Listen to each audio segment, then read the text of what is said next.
استاد لایق یک بیت زیبا دارد، میگه که الا دیوان حافظ حافظم باشی زهر مرگ، الا دیوان مولانا مرا تو زنده خواهی داشت.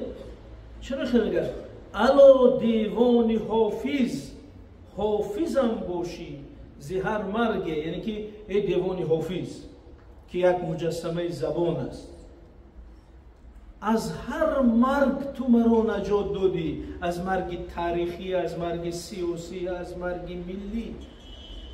تو زمان دیوان حافظ میخوانیم در زیر سری بالشت کودکا در گهواره میموند خلق ما دیوان حافظ است، همچون یک مقدسات ملی. بنابراین استاد میگه الا دیوان حافظ حافظم باشی، یعنی حفظ کننده ای من باشی زهر مرگ، الا دیوان مولانا مرا تو زنده خواهی داشت. یعنی ای دیوان مولانا جلال الدین بلخی که امروز روزش از دیوان شمس مثنوی، مرا تو زنده خواهی داشت.